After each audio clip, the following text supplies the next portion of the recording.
నా తండ్రి చేత ఆశీర్వదింపబడిన వారలారా, రండి, లోకము పుట్టినది మొదలుకొని మీ కొరకు సిద్ధపరచబడిన రాజ్యమును స్వతంత్రించుకొనుడి. నేను ఆకలిగొంటిని, మీరు నాకు భోజనము పెట్టితిరి, దప్పిగొంటిని, నాకు దాహమిచ్చి. వీటిని సీరియస్గా తీసుకుంటున్నారా? అసలు వీటిని సీరియస్గా తీసుకున్నోడు ఇక్కడ దీవించబడతాడు, రేపు అక్కడ కూడా లెక్కలోకి వస్తాడు.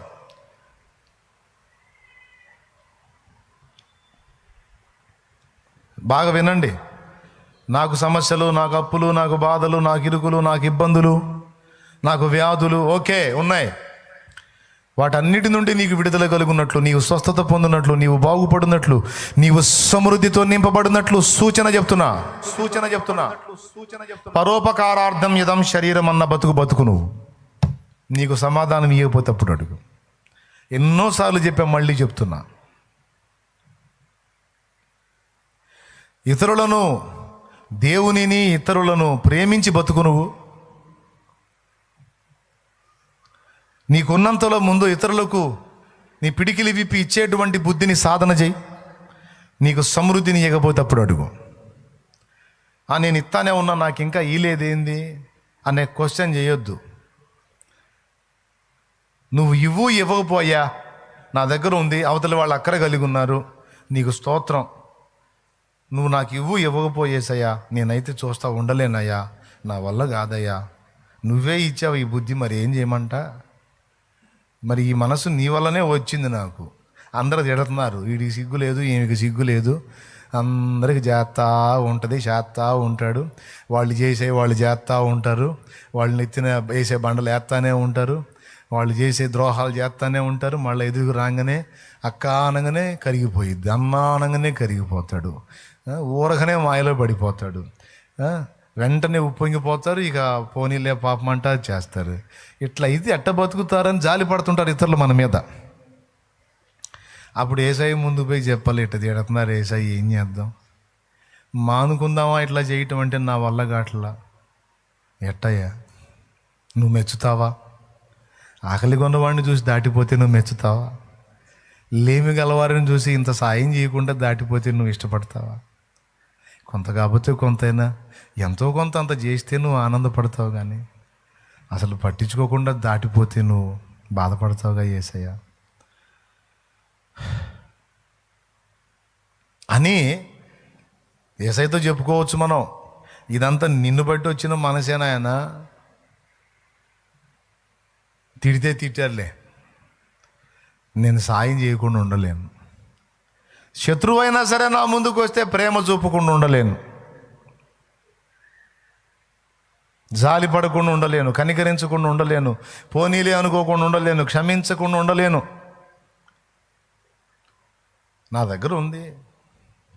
గుర్తుపెట్టుకో బిడ్డ, ఇలాంటి మనస్సు నీకుంటే ఒక్కడివే కాదు, నీ బిడ్డలు కూడా దీవించబడతా. నీతిమంతులారా, మీ సంతానము భిక్షమెత్తదు. నీతిమంతులారా, జాలి గలవారలారా, ప్రేమ గలవారలారా, నీ పిల్లలను భిక్షమెత్తకుండా నా దేవుడు పోషిస్తాడు. మర్చిపోవద్దు, ఆయన అన్యాయస్తుడు కాడు. పరిశుద్ధులకు, సాటి మనుషులకు మీరు చూపిన ప్రేమ, చేసిన సేవ, పరిచర్య మర్చిపోవడానికి ఆయన అన్యాయస్తుడు కాడమ్మా. హెబ్రీ పత్రిక 2లో స్పష్టంగా ఉంది. 2 కాదు 10లో ఉంది. ఒకసారి చూడండి. 9, 10, 6వ అధ్యాయం 6, 10. అవును, 6, 10, 10 కరెక్టే, కానీ 6 అధ్యాయం 6 చదువు. మీరు చేసిన కార్యమును మీరు పరిశుద్ధులకు ఉపచారము చేసి ఇంకనూ ఉపచారము చేయుచుండుట చేత తన నామమును బట్టి చూపిన ప్రేమను మరచుటకు దేవుడు అన్యాయస్తుడు కాడు. 10 ఫీడ్ అయింది మైండ్లో, 6 ఫీడ్ కాదు, ఇప్పుడు 6 ఫీడ్ అయింది అనమాట. అది మొత్తానికి 10 అయితే పట్టుకున్నా గట్టిగానే. మీరు చేసిన ఉపచారము, ఇంకా చేస్తున్న ఉపచారము, తన నామమును బట్టి చూపిన ప్రేమ మర్చిపోవడానికి ఆయన అన్యాయస్తుడు గాడు. మొత్తం ఉన్నాయే,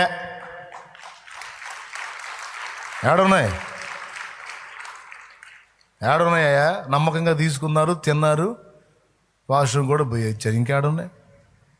అడిగితేనేమో ఎగబడుతున్నారు అంటారు కొంతమంది. అప్పు ఇచ్చిన వాళ్ళు పర్వాలేదులే, బాధలో ఉన్నారని సాయం చేశావు, తిరిగి ఇస్తారనుకున్నావు వీలే. సరే, వాళ్ళకి శ్రమలుండి ఇవ్వకపోతే అది వేరే సంగతి. వాళ్ళకు ఉండి కూడా ఇయ్య బుద్ధిగాక ఇలా మోసపోయావు. ఆయన డోంట్ ఫీల్, ఆయన దగ్గర ఉంది అది. నీ మనసు అయితే ఆయనకి నచ్చింది. వాళ్ళ బతుకైతే అక్కడే ఉంటుంది. నీకు మరో రూపంగా దేవుడు నీ చేతికి వచ్చేటట్టు చేస్తాడు. ఆయన అన్యాయస్తుడు కాదు. గుర్తుపెట్టుకో. కొంతమందికి ప్రశ్నిస్తారు, నేను ఇన్ని మంచి పనులు చేశా, నాకెందుకు ఇలా అయింది, నేను ఇంతమందికి ఇంత కార్యాలు చేశా, నాకెందుకు ఇలా అయిందని క్వశ్చన్లు వేస్తూ ఉంటారు. ఏమైంది?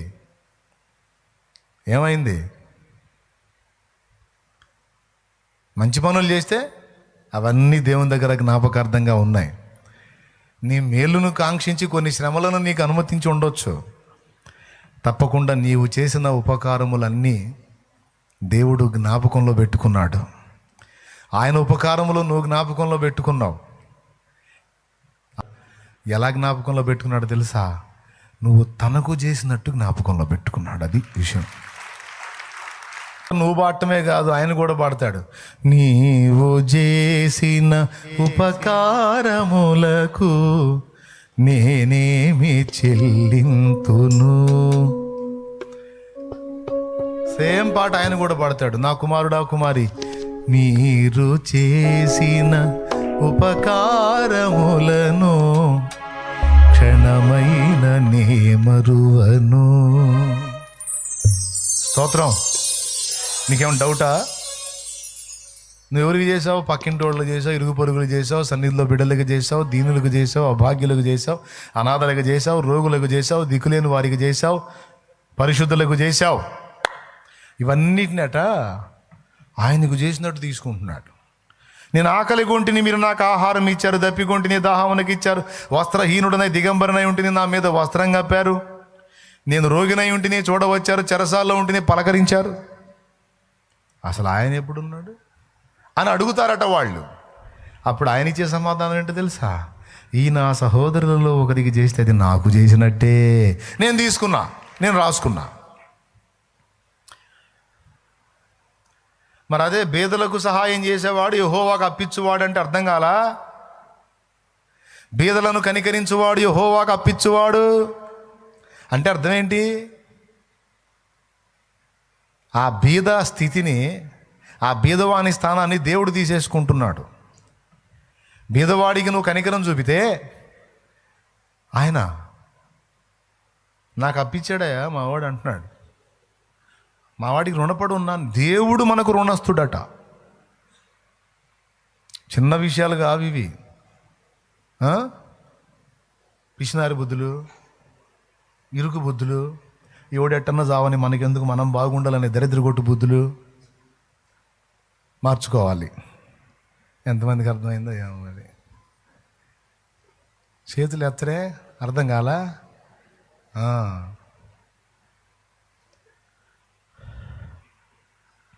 జ్ఞాపకార్థముగా చేర్చబడుతున్నాయి. మొత్తం లిస్ట్ అవుట్ చేసుకుంటున్నాడు. ఎవరికి చేసినట్టు తెలుసా? ఆయనకు చేసినట్టు. బీదవానికి ఒక పూట ఒక ముద్ద అన్నం నువ్వు పెడితే రాసుకున్నాడు అక్కడ,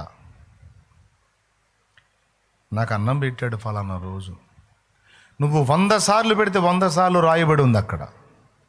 1000 సార్లు 1000 మందికి నువ్వు పెడితే 1000 మందికి రాసుకున్నాడు అక్కడ, నాకు 1000 సార్లు అన్నం పెట్టాడు. నీకున్న వస్త్రాలు 10 మందికి నువ్వు దానం చేస్తే ఇన్నిసార్లు నాకు బట్టలు ఇచ్చాడండి అని రాసుకున్నాడు. ఇంత ఉపకారం చేశాడు నా కుమారుడు. నిజమా, లేఖనమా, లేకపోతే నా మాటలా? పెద్దగా ఉందా? ఎక్కడుంది? మత్తయి సువార్త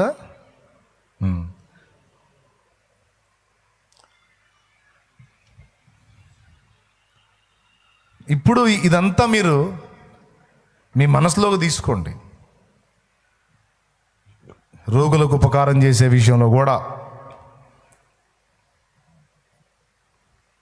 మర్చిపోడు. బాత్రూమ్ కడిగినా కూడా రాసుకుంటాడు. ప్రతిదీ లిఖించబడుతుంది. ఇంక వదిలేస్తాను ఈ పాయింట్ని. చాలా క్లియర్గా చెప్పా. ఎవరికి చేసినట్టు తీసుకుంటాడు, అది రాసుకో అక్కడ. అభాగ్యులకు నేను చేసేదంతా ప్రభు తనకు చేసినట్లే స్వీకరిస్తాడు.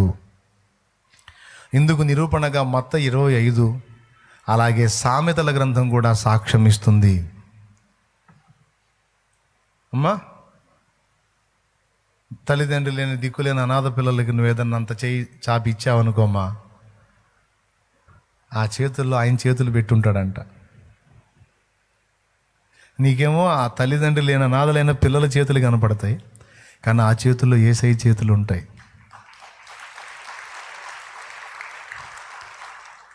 వస్త్రహీనులైన వారికి అంత వస్త్రం నువ్వు ఇచ్చినప్పుడు ఆ వస్త్రం పొందే వాళ్ళ చేతుల్లో యేసయ్య చేతులు ఉంటాయంట.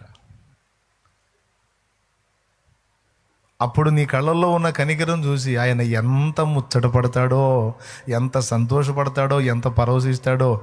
ఇంకా నీ కనపడడు కానీ నిన్ను ముద్దాడతాడు ఆయన. ఎంత మంచి బుద్ధమ్మా నీది, నా బంగారం రా తల్లి నువ్వు అని నిన్ను దగ్గర తీసుకుంటాడు అంతే. కాకపోతే నీకు అర్థం కాదులే. రోగుల కోసం నువ్వు సేవ చేస్తున్నప్పుడు, రోగుల గాయాలు కడిగి వాళ్ళ దేహాన్ని శుద్ధి చేసి వాళ్ళకు పరిచర్య చేసినప్పుడు ఆ పరిచర్యను తండ్రి ఆ పరిచర్య పొందుతున్న వ్యక్తి ప్లేస్లోకి యేసయ్య వచ్చి కూర్చుంటాడంట. ఆయనకు చేసినట్టే తీసుకుంటాడు. రేపటి రోజున నువ్వు రోగులకు పరిచర్య చేసిన నువ్వు వెళితే, రా రా రా ఎంత చేసావరా, నాకు నా గాయాలు కడిగావు తల్లి. ప్రభువా నీ గాయాలు ఎప్పుడైనా నాయన, నిన్ను చూడటమే ఇదే కదా తండ్రి, నీ గాయాలు ఎప్పుడు కడిగాను తండ్రి, నీకెప్పుడు ఉపచారం చేశాను తండ్రి అంటే, ఆ బిడ్డ నా బిడ్డేగమ్మా, వానిలో నేను లేనా, వానికి చేశావు, నువ్వు నాకు చేసినట్టే తల్లి అంటాడు ఆయన. హల్లెలూయా. దిగజారిన వేళ ఎరికో దిగిపోతిని, దిగిపోయిన వేళ దొంగలకు చిక్కితిని. దిగజారిన వేళ ఎరికో దిగిపోతిని, దిగిపోయిన వేళ దొంగలకు చిక్కితిని. దొంగల చేతికి చిక్కిన వేళ గాయపరచబడి తిని.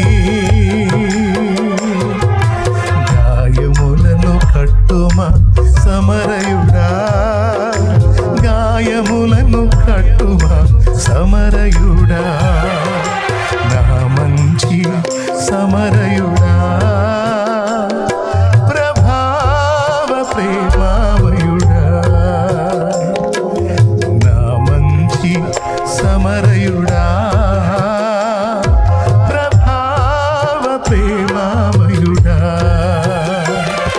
ఆత్మ కాపరి, గొప్ప కాపరి, ప్రేమ కాపరి, ప్రధాన కాపరి, ప్రేమ కాపరి, ప్రధాన కాపరి, నా మంచి సమరయుడా, ప్రభావ ప్రేమామయుడా, నా మంచి సమరయుడా, ప్రభావ ప్రేమామయుడా.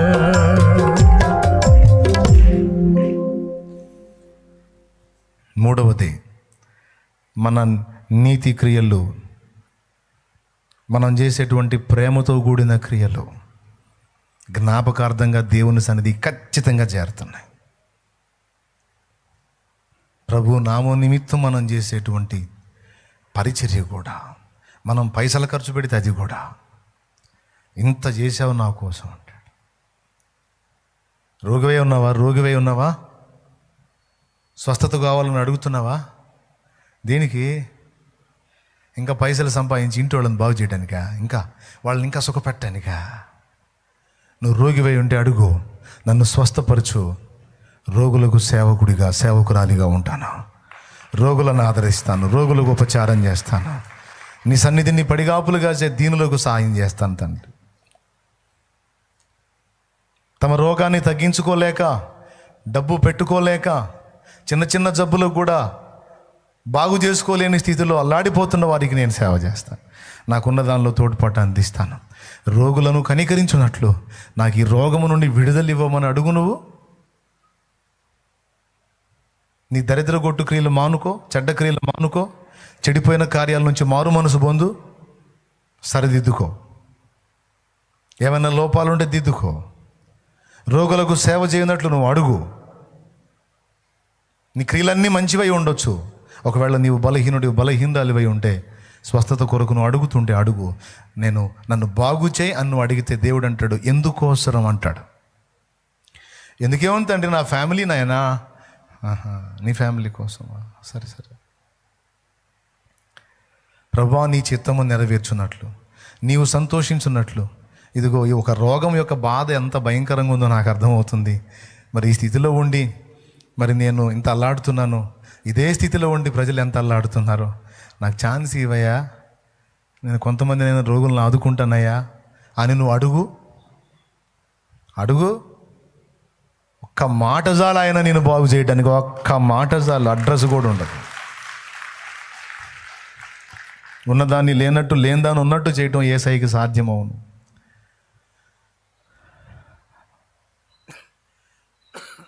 హల్లెలూయా చెప్తారా గట్టిగా? బాగు చేస్తాడా చేయడా? ఏమో అసలు ఉన్నాడో లేడో డౌట్ కదా. ఇంకేం బాగు చేస్తాడు? ఉన్నాడు, అసలు ఉన్నాడు. నిన్న ఒక తల్లి ప్రార్థన చేస్తూ ఒక మాట అంది, నువ్వు మమ్మల్ని స్వస్థపరచకపోతే శిలువలో నీవు పొందిన గాయాలు వ్యర్థమైపోవా అని అడుగుతుంది.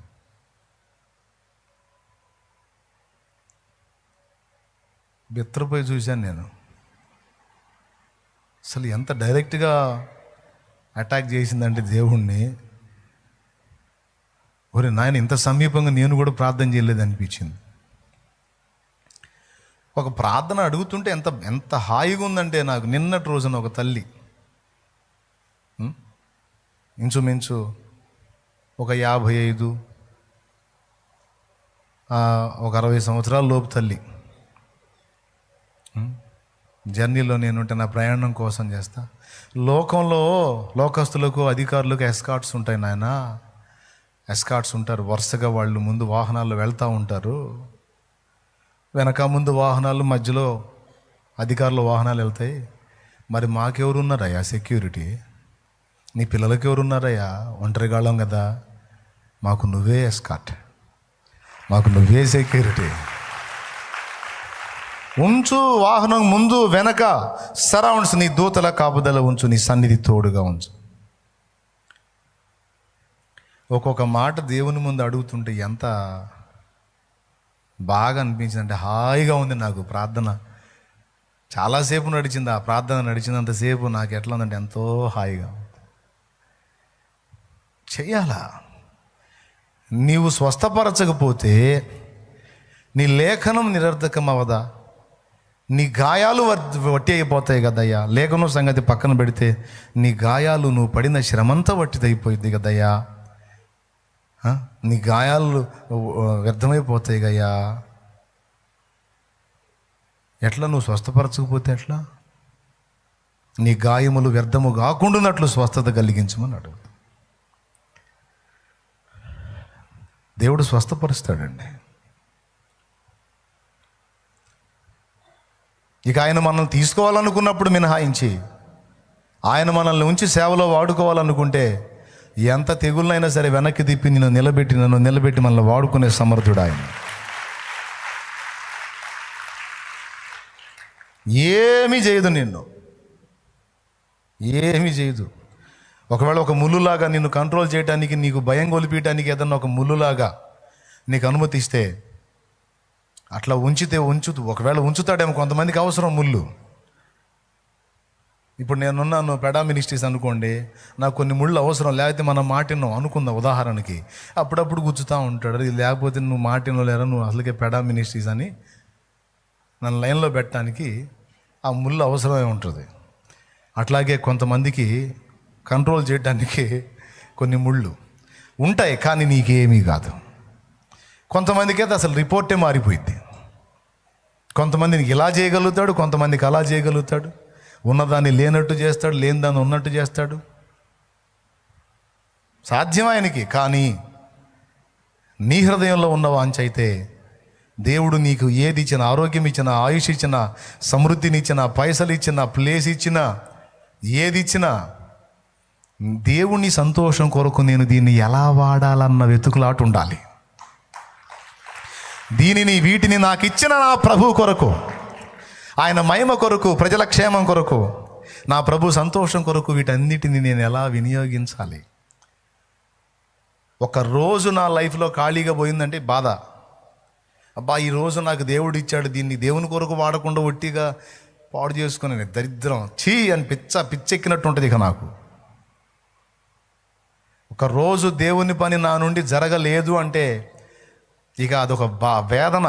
నైట్ పండుకొని కూడా ఆలోచిస్తా, అయ్యయ్యో ఒక విలువైన రోజంతా పోయే కదా, ఏమి చేయకపోతేనే ఇంత మంచి ఛాన్స్ వస్తే అని బాధ. అంటే ఇవ్వబడిన రోజులు ఆయుష్కాలంలో ఆయన కొరకు ఖర్చు అవ్వాలి. ఏం చేయాలి? అట్లా మన సమస్తములో ప్రభు కొరకు, ఇతరుల కొరకు మనం ఏం చేయదగ్గది చేయున్నట్లు నువ్వు ఎప్పుడు ఆశ కలిగి ఉండు. నువ్వు మొత్తుకొని ఏడిసి నువ్వు చేయాల్సిన అవసరం లేదు.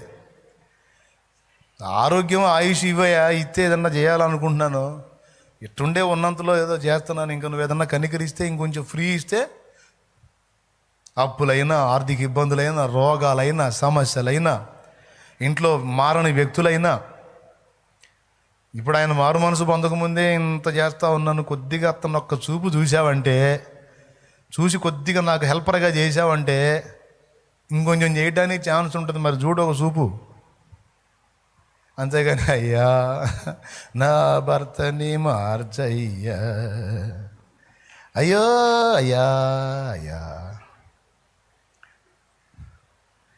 అని ఏడిచే కన్నా మారు మనసు పొందని స్థితిలో ఉండగానే కొంచెం చేయటానికి ఛాన్స్ వచ్చింది, కొద్దిగా ఒక చూపు చూసావంటే, ఆయన దర్శించబడ్డాడంటే నాకు ఇంకొంచెం చేయవుతాడు కనుక ఇంకొంచెం చేయటానికి అవకాశం ఉంటుంది. ఏసయ్యా కొంచెం చూడరాదు అను, ఆయన చూసుకుంటాడు ఆయన సంగతి. హల్లెలూయా. ఏదైనా సరే నువ్వు దేవుని ముందు ఇవి పెట్టి అడుగు, ఎందుకంటే ఇది నీది న్యాయమైన కోరికే. నీ కోసం నువ్వు బతకడానికి, నీ వారి కోసం బతకడానికి నువ్వు అడగట్లేదు, కానీ అనేకుల కొరకు, అంతకంటే ముందు ప్రభు కొరకు బ్రతకడానికి నువ్వు అడుగుతున్నావు కనుక నిశ్చయముగా ఇక్కడ వాగ్దానం నెరవేరిద్ది. నీ ఆలోచన యావత్తూ సఫలపరిచి ఆయన నీవు కోరిన కోరిక నీకు సిద్ధింపచేయును గాక అన్న వాగ్దానం నెరవేరిద్ది.